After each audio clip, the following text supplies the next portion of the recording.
Hello friends, this is Terry from Genkigamingtv, and today we're talking about Kappa origins because the yokai, Kappa, from Japanese mythos or mythology, is such a unique yokai.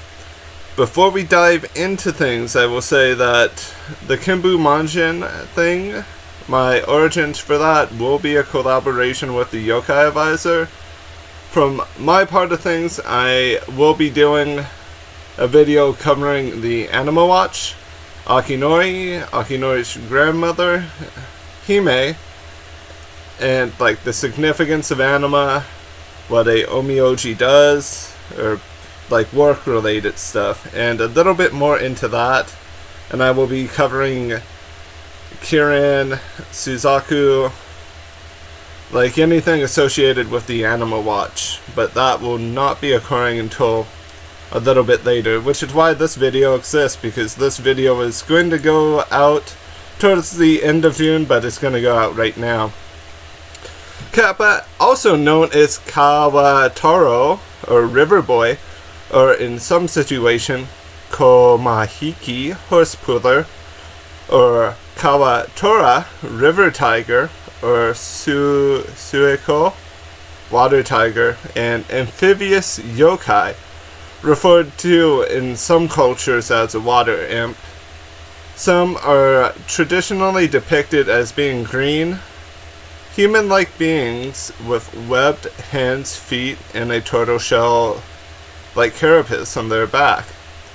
They are also a depression. Well, there's also a depression on their head that refers to a dish or sara that contains or retains water, and if this is damaged, the yokai, aka the Kappa, is severely weakened, almost to the point of death. Like, weakened to the point that you could do whatever you want to them. Kappas are known to favor cucumbers and love to engage in sumo wrestling. They are often accused of assaulting humans in water and removing a mythical organ called the shirikodama from the victim's bottom or butt.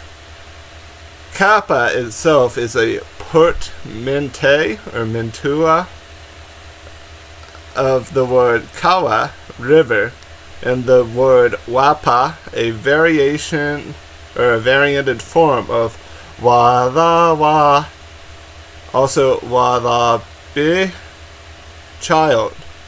So Kappa has also several regional varianted names: Kawapa, Kawako, Kawataro, Gawapa, Kogo, Muzushi, Muzuchi, Suetungu. The word kawaso, meaning otter, dengame, soft-shelled turtle, and inko, monkey, suggests its outward appearance resembles these animals. So in some situations, all of these words have been tied to Kappa. Kappa has a rich lore to it, like outside of this mythos. We have internet Kappa lore, we have Yokai Watch Kappa lore, where the yokai from Yokai Watch is, I want to say, more in lines with like the trickster's take of what a Kappa really is. To a certain degree, that's where the Yokai Watch version of Kappa lines up. Because Kappas in Japanese mythology, other than being tricksters, are a little bit malicious or cruel. Kappas are said to be roughly humanoid in form, about the size of a child, inhabiting the ponds and rivers across the land, or across Japan. Clumsy on land, they are normally at home in the water and thrive during warm months, either greenish yellow or blue in color, either scaly or slimy. According to some accounts, its arms are connected to each other through the torso and can slide from one side to the other, While they are primarily water creatures, they do occasionally venture onto land. When they do, the dish on their head can be covered with a metal cap for protection. That sora, or dish on their head, is so important to be protected. If a kappa was to lose all of its water from its sora, it could die. Per some of the lore that I've read. Kappa are usually mischievous troublemakers or tricksters. Their actions range from comparatively minor, such as looking up women's kimonos, to outright malevolent, such as drowning people, animals, kidnapping children, or raping women, at times eating human flesh. Though sometimes menacing, it may also behave amicable towards humans. While younger kappa are frequently found in family groups, adult kappa normally live in a solitary life. However, it's common for certain kappa to be befriended by other yokai and sometimes even people. So, someone asked me several months ago why kappas love cucumbers. Folklore claims that cucumbers serve as the traditional favorite meal for the kappa. At festivals, people make offerings of cucumbers, and sometimes they also make offerings of other kappa favorite foods, such as Japanese eggplant, soba, buckwheat noodles, natto, or even some kombucha. In Edo, or Old Tokyo, there used to be a tradition where people would write the names of their family on the cucumber and send them floating in streams to modify the kappa to prevent their family from coming across harm in the stream. It was customary to eat the cucumber before swimming as a form of protection. In modern day Japan, or like past, I mean, it's still modern. It's the kappa maki. It's a cucumber-filled sushi roll, but it wasn't mainstream until the whole people going vegetarian and having that huge vegetarian movement. Myths, there are like tons of myths to scare children about kappa. There are really so many. And adults would tell children in feudal Japan that kappa are dangerous. One of the most common type of kappa stories focused on the creature's fixation on disobedient children. It was thought that when disobedient children ventured too close to the water without their parents, the kappa would pull them into the water and drown them. There are several variations as to what would happen next. Some stories state the kappa kidnapped the child, others detailed that the kappa would drink the blood of the child or eat internal organs. So kappas are serious yokai. They're either looking for a show or looking for a snack. Somebody better drop some natto into the rivers to state these guys and gals, because kappas can be different genders, even though they're typically depicted as male in certain mythos. There's also some who theorize that kappa stories originated as a way to keep children away from bodies of water, to keep them from seeing leeching babies. Leech babies were either stillborn infants or newborns that were killed by poor families that could not afford to take care of them. These children were thrown into rivers, lakes, and ponds, and the same places said to be inhabited by kappa. In the ancient world, it was very common to encounter leech babies because of the high number of struggling families that simply couldn't afford to take care of them. whether the story of the Kappa was meant as a warning for what could become of disobedient children, or an explanation for the horrible sight that could have been terrifying for the young of ancient Japan. Many are certain that leech babies or leeching babies are the root of the Kappa legend and lore. But this all continues to build on itself, guys, because this even takes into account the Japanese giant salamander. Still, some others claim that the legend of the Kappa is no more than a fear of the Japanese giant salamander. These salamanders grow to be about 5 feet long in length and have skin tone similar to that of the Kappa. The Japanese salamander, also known for grabbing their prey with their strong jaws and pulling them into the water. Coincidentally, Japanese giant salamanders are also frequently known to be in the same areas as Kappa. River, lakes, and ponds. Lafcadio heron, who we talk about a lot because Lafcadio is the lore master. I'm saying that right now. All of the research I've done has referenced Lafcadio. He was truly a pioneer into Japanese mythos, lore, and folklore, and into yokai. But Lafcadio wrote a story in Kawachimura near Matsue, where a horse-stealing Kappa was captured and made to write a sworn statement vowing to never harm people again. There are several different ways to defeat a Kappa, because Kappa are mischievous and are always willing to compete in certain contests. One of these situations is Kappas are obsessed with politeness.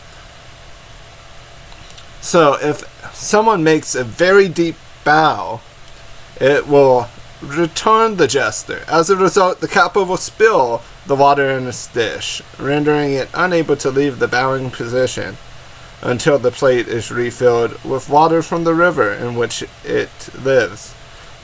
If a person refills it, the Kappa will serve the person for all eternity. And I think that was shown in a Yokai Watch episode. Didn't Kappa lose water from Kappa's Sora? I can't remember. There is a similar weakness to Kappa involving its arms, which can easily be pulled from its body. If an arm is detached, the Kappa will perform favors or share knowledge in exchange for its return. Another method for defeating a Kappa involves defeating it in shogi or sumo. A Kappa sometimes challenges humans to test their strength, to wrestle. This tenacity is easily used to encourage the Kappa to spill water from its sara or dish.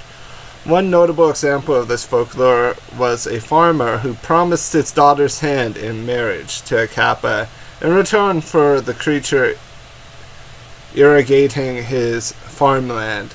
The farmer's daughter then challenges the Kappa to submerge several gourds in water. When the Kappa fails this task, it retreats, saving the daughter from being married to a Kappa. The Kappa has also been known, or has been driven away by their adversaries by the use of iron, sesame, or ginger, or the aversion of those things. Kappas sometimes do good deeds. Kappas are not entirely antagonistic to humans. Once befriended, Kappa may perform any number of tasks for humans, such as helping farmers irrigate their land, bringing fresh fish, which is regarded as a mark of good fortune for a family that receives it. They are also highly knowledgeable about medicine. Legends state that they taught the art of bone setting to humans. So, the art of chiropractics and massage to humans. With this being said, do modern Kappa kind of live up to the mythos? In certain situations, yes. In anime, Kappa are still seen as tricksters to a certain degree, which is good. I'd rather have that representation than the malicious one or the overly good one, which we have a little bit of tricksterness in the Kappa from Yokai Watch, and loyalty from Keita-kun helping Kappa. But this all builds upon itself, because I think Niho has like a malicious Kappa, if I'm remembering right. I've not played the game, I've watched people play it. Niho 1 or 2 has a malicious Kappa. Some other games have malicious Kappa. But in general, the internet kind of sees Kappa as a joke because of memes, to a certain degree. Like, you have to say, when Twitch started that whole Kappa thing, it kind of ruined the imagery of what a Kappa was. And it broke down the barrier that Kappas should not be feared. Kappa should be laughed at. Little does Twitch know, they've opened up a can of something that they cannot close. The Kappas are coming for you, Twitch TV. Make sure you're ready for sumo, shogi, and for bowing contest, which no e-girl will ever be able to win, because Kappa are pros at doing insane trickstery things. I know I went on a little tangent there, but the whole Kappa meme, like the whole Poggers or Pog thing, it kind of decentralizes like the meaning of what Kappa stands for. I am happy Yokai Watch exists. I am happy that Niho exists and other Japanese games that respect the myth, and that anime, to a certain degree, has respected the myth of what a Kappa is. But here in the West, like, no one respects folklore or mythos, and it's really sad because Bigfoot is a joke. And like, different myths have been decentralized and have lost their meaning. But luckily, this Kappa, the Kappa myth, still stands strong in Japan. And also, there is a creature similar to Kappa in China, and the reason why I know this is because my Japanese teacher during college was Chinese, and he told us that his parents warned him of Kappa because he did not want to say what it really was. Like, he said he did not swim until he was 25 or 26 because his mother and father had him so petrified and terrified of water. I should have looked up what it actually was, but this is a good way of referencing the fact that mythos and lore can jump boundaries, jump countries.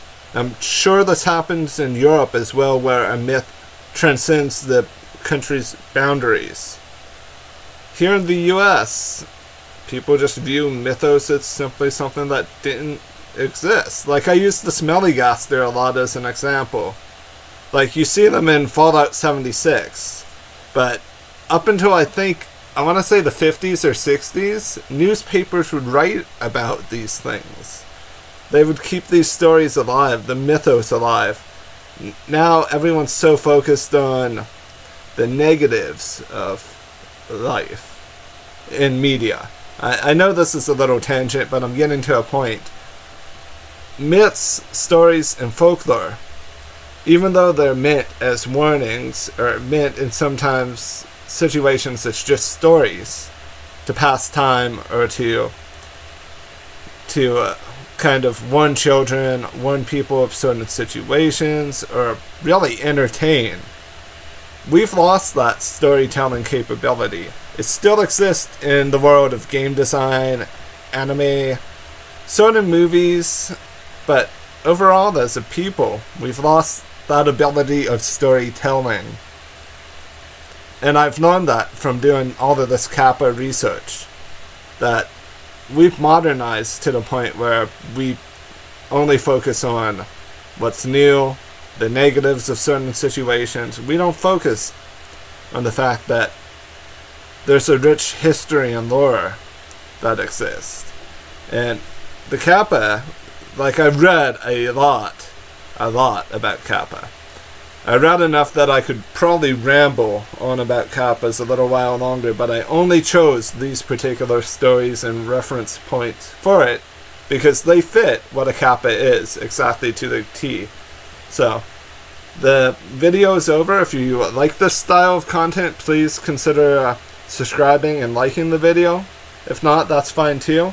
Have yourselves an amazing rest of your day, morning, afternoon, and or evening, whenever you watch this, wherever you watch this. Be safe, have fun, and enjoy life, and remember that storytelling and lore is so important to life that we need to sometimes take a step back and experience it by reading some more about, like, rich and diverse cultures, like what yokais have caused me to do. So, yeah, I'll see you guys in the next one. Bye-bye.